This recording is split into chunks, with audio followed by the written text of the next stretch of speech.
Welcome to the weekly message from Unity North Tampa, presented here on the Experience of the Soul podcast channel. Today's message is Divine Mother in You, and was recorded on Sunday, May 14th, 2023. Good morning. Happy Mother's Day, mothers and non-mothers alike, because we are souls in evolution, and at some point, y'all were a mother, so no getting out of that. I want to talk to you today as a friend. Can I do that? I am a mother. I am a daughter.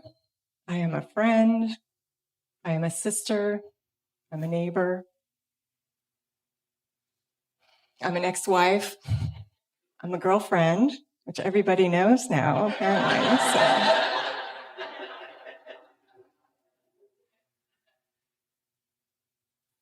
And I'm a spiritual seeker, just like you. So I feel like I know you. I know some of you personally, and some of you not personally, but I know you because I am you. I'm just like you. I grew up in Unity, born and raised. I loved going to church. My mom was the children's ministry director at church, so not only did I go to church, but I stayed at church for about 2 hours afterwards every Sunday. Had my fill of donuts by the time I was 10 for the rest of my life. And I've been serving in Unity churches for 25 years. Once I graduated college, I worked at Unity's headquarters. So I know you, I know Unity. And we are spiritual seekers. We know in Unity that God is love. We know that, head to toe. We know that we are children of God. And when RCA, whom I've known for about 25 years, asked me to speak today on Divine Mother, I'm like, oh yeah, we love that Divine Mother stuff in Unity. We just love that divine feminine. Oh, we're loving, we're bringing out that loving, nurturing, mothering stuff. And until yesterday, that's what I was going to talk about. And yesterday I was meditating and I was just kind of writing out my outline. I had a PowerPoint ready to go. We don't have a PowerPoint for my talk, do we? And there's a reason for that. Yesterday, the message changed. And we are not just talking about that nurturing, loving, divine mother within us, or that God is to us. We are talking about getting kicked out of the nest. That's what we're talking about today. That is what we're talking about today. Because how much of God loves me are we going to be satisfied with before we start asking the question, so now what? Now what? And we love in Unity manifesting our desires. It's awesome. That's part of our spiritual journey, but it's a part of our spiritual journey. What's next? I have 2 kids who are grown. They're on their own, doing as well as can be expected for young adults nowadays. I have a wonderful practice, a wonderful career. I have a wonderful relationship. I have wonderful friends. I have wonderful neighbors. I have a wonderful place to live. So then what? If I get satisfied with that, then what? I won't be satisfied for long, yeah? Have you ever had that fulfilled desire that you said, oh my gosh, I'm so happy? Well, why aren't you sitting in that fulfilled desire? Why are you here? Because there's something inside of you, there's something inside of all of us that says, there is more. Our song this morning said that. I am more. God says to us, I am more. Don't be satisfied. and don't feel like you're lost. Either side of those opposites. I am more. The I am that I am is more. I want to read something to you. Hopefully I can make it through without crying because it touches my heart. And I've already teared up about it about 4 times this morning. So I'm going to do my best, but just forgive me in advance. As I have taught classes over the years, I've taught classes on karma, reincarnation, meditation, the soul evolution stuff that RCA teaches. She and I learned that from the same teacher. People have asked me over and over and over again in these classes, so if we are souls in evolution, coming back lifetime after lifetime, trying to perfect our humanity, bless our little hearts, trying to get it right, then what is this about? Why did God create us? And the only good answer that I had heard over the years is that, well, God wanted somebody to play with. God wanted somebody to watch. And, we're like God's Netflix, right?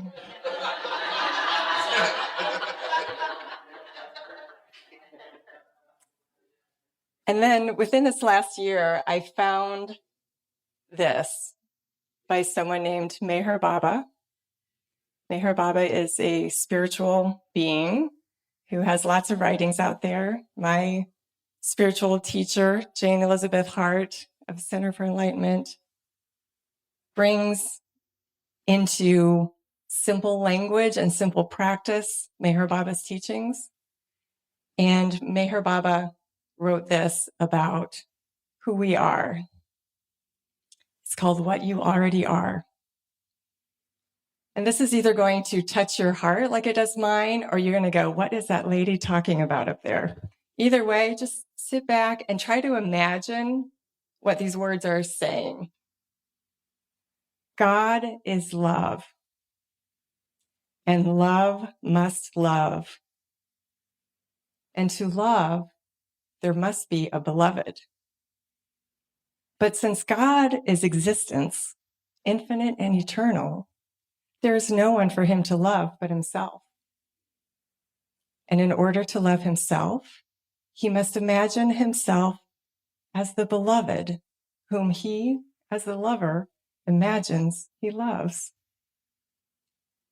Beloved and lover implies separation. And separation creates longing. And longing causes search. And the wider and the more intense the search, the greater the separation and the more terrible the longing. When longing is its most intense, separation is complete. And the purpose of separation, which was that love might experience itself as lover and beloved, is fulfilled, and union follows. And when union is attained, the lover knows that he himself was all along the beloved whom he loved and desired union with. And that all the impossible situations that he overcame were obstacles which he himself had placed in the path to himself. To attain union is so impossibly difficult because it is impossible to become what you already are. Union is nothing other than the knowledge of oneself as the only one.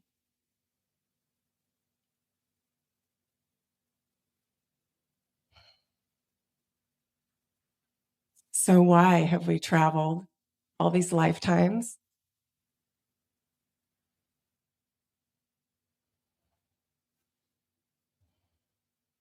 To love God? That's part of it. I imagine you all love God or you wouldn't be sitting here today. Sundays are lovely days to do anything but go to church. But there's more. There's more. One of my roles in my unity history was I was the international president of the Youth of Unity when I was 19 years old, 18 and 19. And there were 3 of us who were the youth officers, and we were kind of the representatives, spokespeople, whatever. And my mom at that time was the regional children's ministry consultant, which basically meant she went around from church to church, talking to people and teaching them how to teach our children unity. And so when I was the international president, she asked me one time, she said, Lynn, why don't you come and speak to the group? I'm like, no, I don't have anything to say, Mom. No, thank you. I don't want to talk. They don't want to hear anything I have to say. She's like, of course they do. Of course they do. What would I say? I asked her. And she said, well, what's your message? What's in your heart? So I pondered that. I'm like, what is my message? My message is that we are all children of God. Every single one of us. We are all children of God, because that's what I understood at the time. We are all children of God. And my mom said, well, that's wonderful. They want to hear that from you. They want to hear that from our youth that we're teaching them how to teach. She said, well, what does that mean to you? So then I had to think about that some more. Like, what does that mean? I am a child of God. We are all children of God. What does that mean? And as I pondered it, this huge understanding came over me. And it said, it means I'm responsible for being a child of God. There's a responsibility to that. It isn't just, oh, isn't this lovely? I get to skip around my life knowing that I'm a child of God.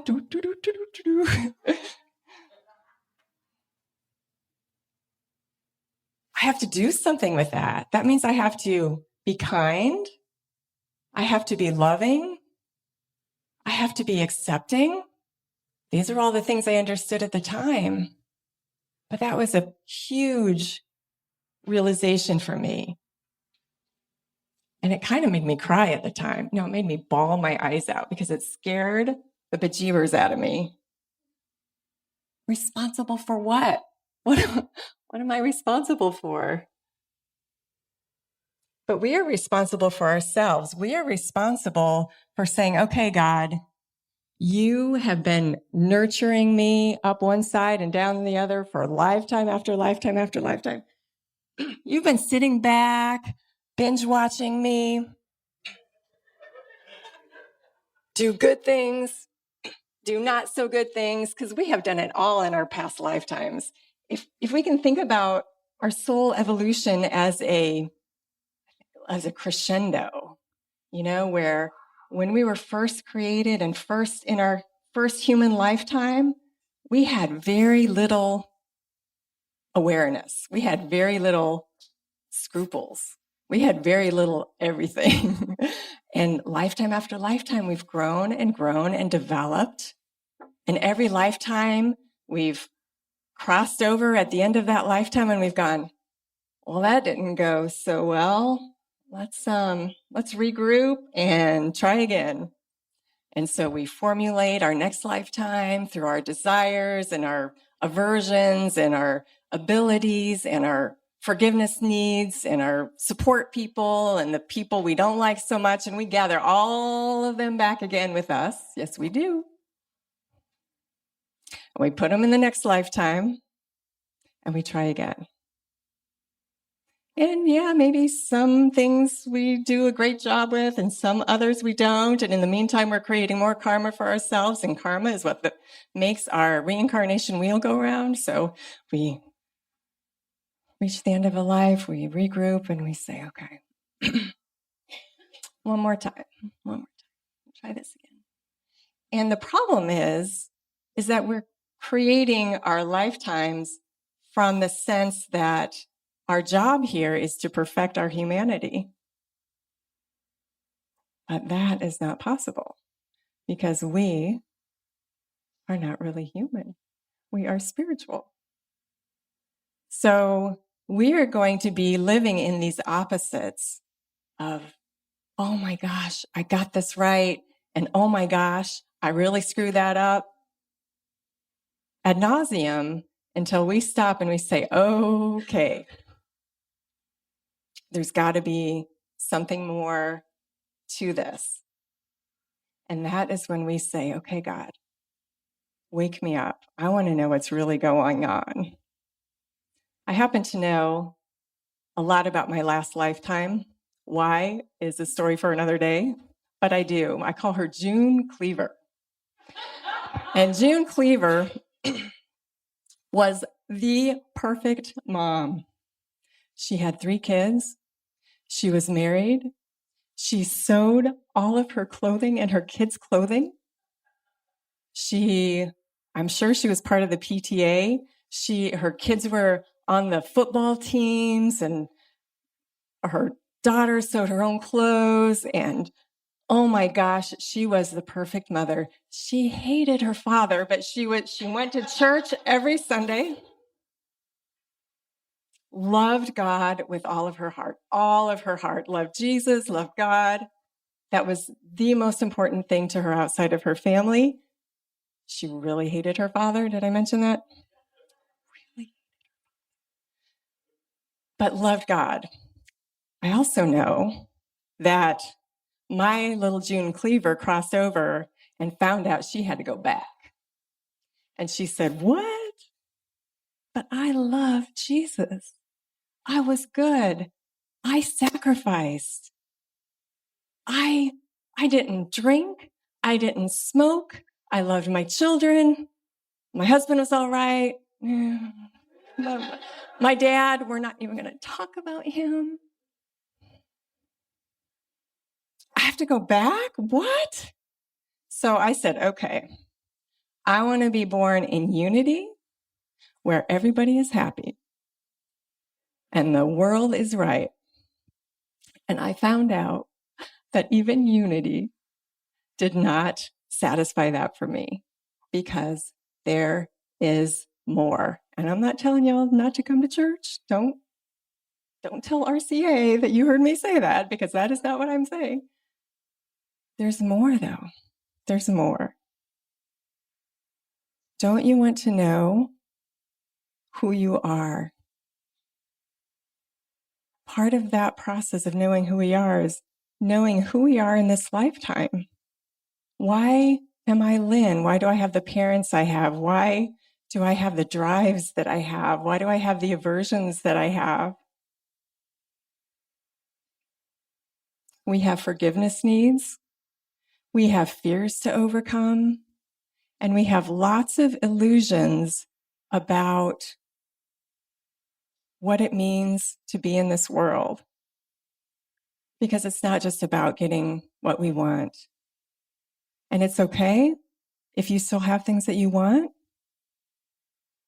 But Jesus said, seek first the kingdom, and all this will be added unto you. And we get that upside down sometimes, don't we? We go, okay, how about my relationship? I want my relationship, then I'll be okay. I want my perfect job, then I'll be okay. Then God, you and I are good. If I can get this, then you and I are good. Except there's more. I got a little list over here. And so when this list is, just a few of the things checked off, God, then we'll be good.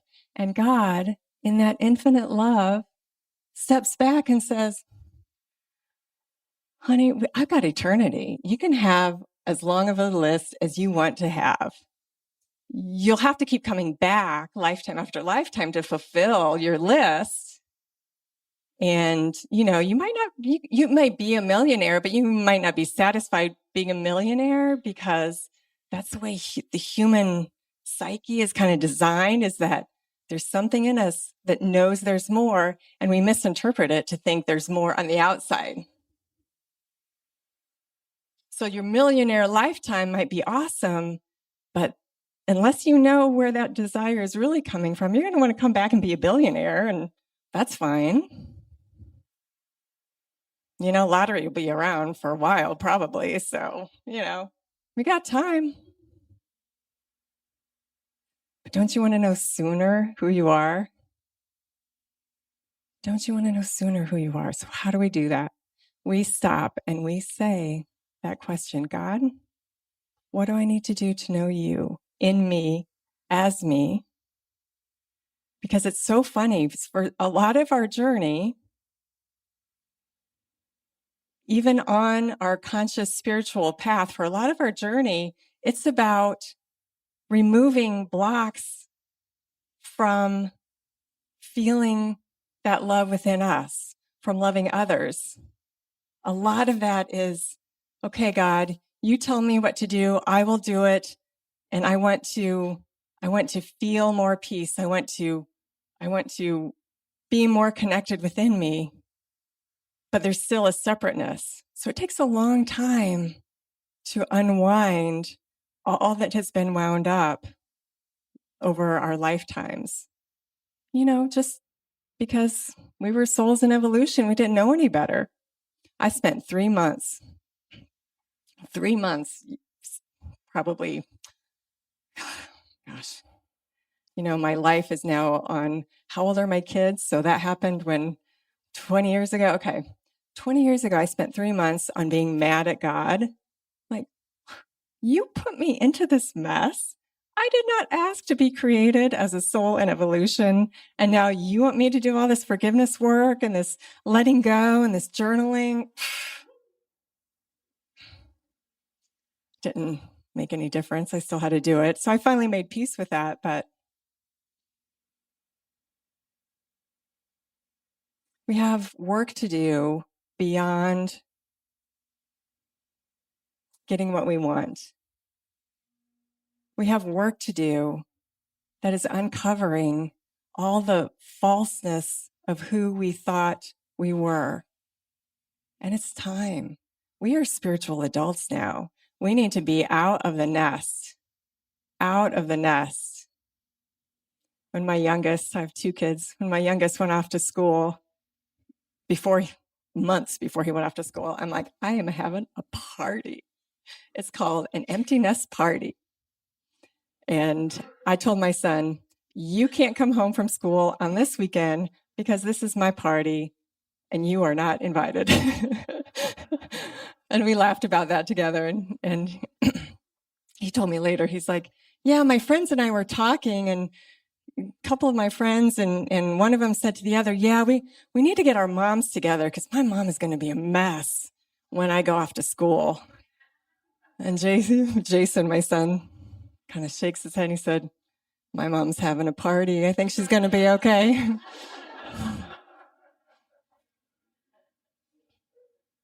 And we're going to be okay. We've had a lot of practice manifesting what we want. Let's manifest our consciousness. Let's manifest that God part of us. And there's work to do. There's meditation. If you want to know somebody, what do? You spend time with them. Don't you want to know you? How much time do you spend with that God part of you every day? Every day. Every day. How much time do you spend? Give yourself, if you're not already doing some kind of meditation every day, not just affirmations to make something in your life better, but meditation where you say, okay, God, I want you to talk to me. I want to hear your voice in my heart. So I'm going to be quiet. I'm not going to ask you for anything. I got my list over here. You see that? I'll be quiet, but you see my list over there. Okay. Just want to make sure. 5 minutes of just saying, God, I'm going to sit here. I'm going to be quiet as I possibly can be. And some days I'll be more quiet than others, and that's okay. But for 5 minutes every day, I'm going to sit and just say, God, talk to me. What do you want to say to me? What do you want to say to me? And have a journal next to you. Have a pad of paper and a pen next to you, because God will talk to you. And it won't be a dissertation. It'll be a plink. Okay, let's see what she does with that. And we have to grab onto it and say, okay, I'm going to do that. I had beautiful experience this weekend. And I know as of this morning, it was for you all as much as it was for me. Friday, I've just been feeling antsy. I sit all day for my work all week long. And so Friday comes around. Friday is my Saturday. I'm like, okay, I'm going to go shopping. I'm going to do this errand. I'm going to do that errand. I'm going to go for a walk. I'm going to do this. And Friday this week came around and I was pulled into meditation. I could not move. It's like, okay, I'll just sit here. And what became important when I was sitting there is that I have a friend in the hospital, and my guidance was very clear: go see him, which I was going to do anyway. But after my list of errands, so it's like, okay, I'll go see him. I'll go see him. I'll go see him. And I had to swipe everything else off because my friend was in a hospital an hour away from where I lived, and, travel time, whatever. So I went and saw my friend. Wonderful, wonderful to see him. Just hung out with him at the hospital.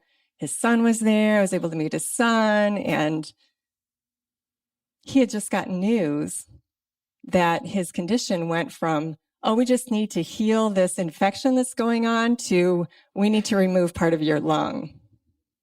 Right before I got there. I had no idea of that information. I just sat there and the doctor came in, who's going to do the surgery. Awesome person. He was so clear, so positive, so like, this is your only option, and I know how to do it. I'm the best out there. I have no question about if this is right for you. And there's so much certainty and so much caring from the surgeon. And I was sitting there and I'm oblivious to anything.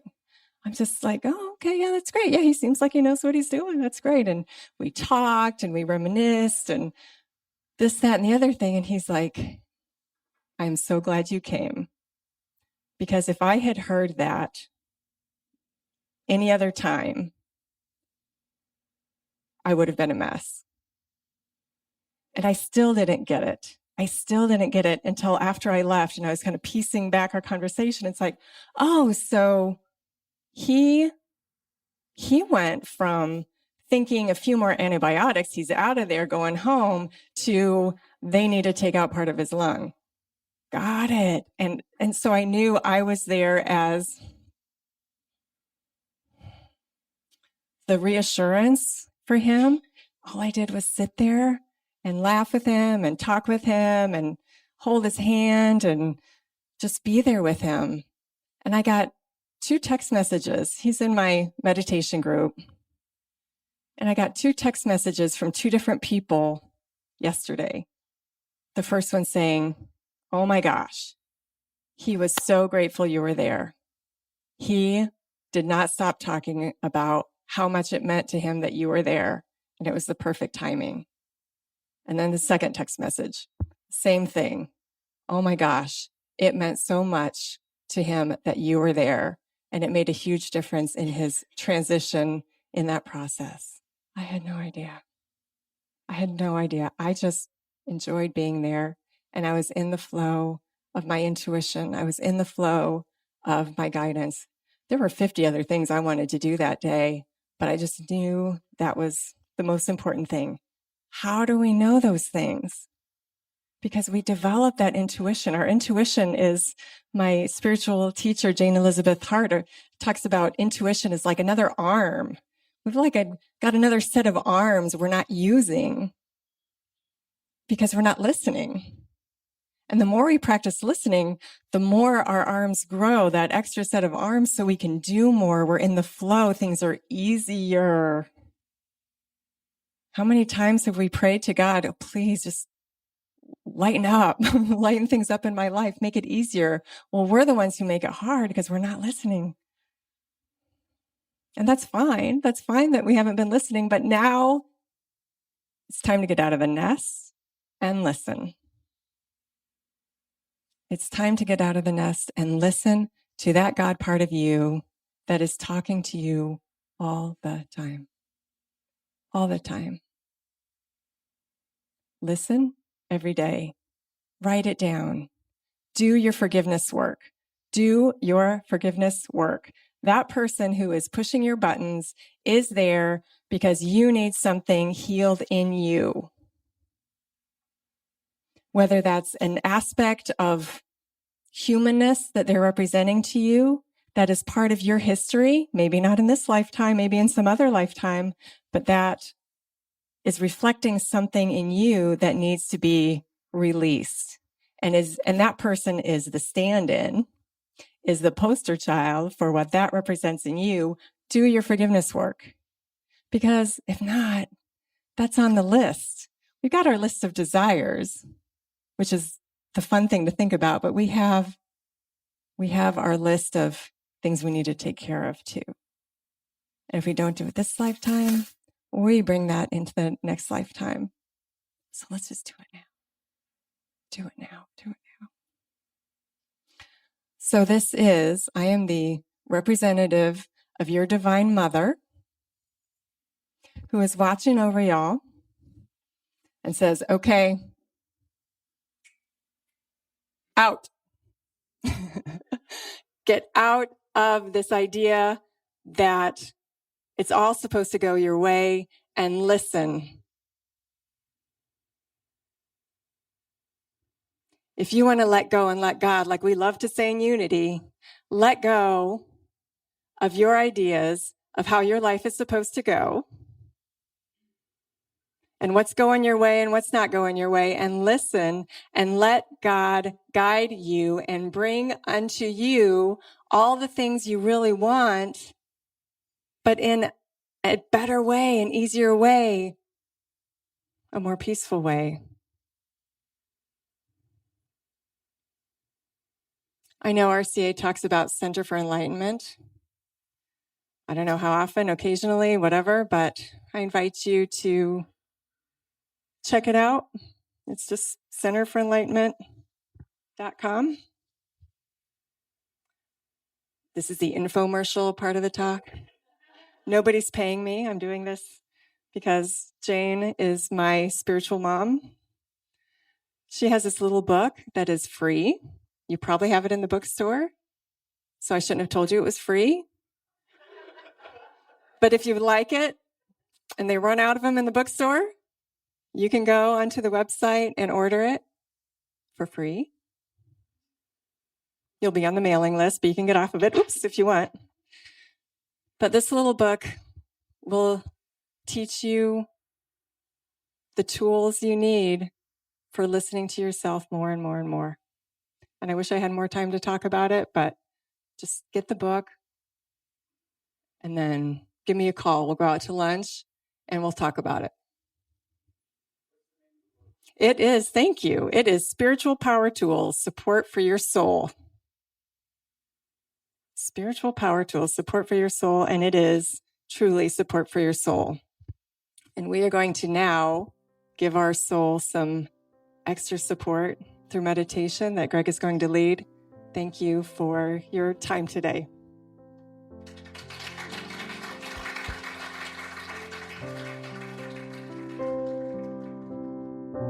Thank you for listening to the weekly message from Unity North Tampa here on the Experience of the Soul podcast channel. This channel is made possible because of listeners just like you. If you would like to support the channel with your tax-deductible contribution on an ongoing basis or through a one-time gift, head over to experienceofthesoul.com. This message is copyright 2023, Unity North Tampa, all rights reserved. Our theme music, The Light of God, is composed by Shannon Croft and used with permission and available at shannoncroft.com. The Experience of the Soul podcast channel is a production of 818 Studios.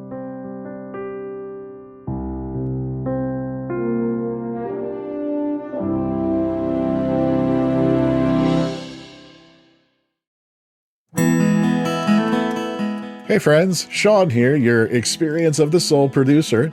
I want to take a moment to tell you about something truly exciting. The SoulWorks online community, created by your host, Cynthia Alice Anderson, and available on the Mighty Networks app. If you're looking for a place where you can explore your spiritual path, connect with others, and grow in a meaningful way, then this is for you. SoulWorks is so much more than an online community. It's a safe, inclusive space for spiritual exploration, self-discovery, and personal transformation. Inside the community, you'll find everything from uplifting spiritual studies to soul-centered growth practices, meditations, affirmations, and so much more. It's a space where you'll always be supported and never judged. The best part, membership is free. You'll have access to powerful resources, inspiring content, and a supportive group of like-minded people who are all on their own unique spiritual journeys.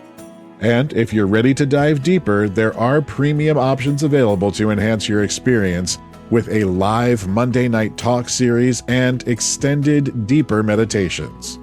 If you're seeking a place to connect, grow, and nurture your soul, we would love to have you join us in the SoulWorks community and see where this journey can take you.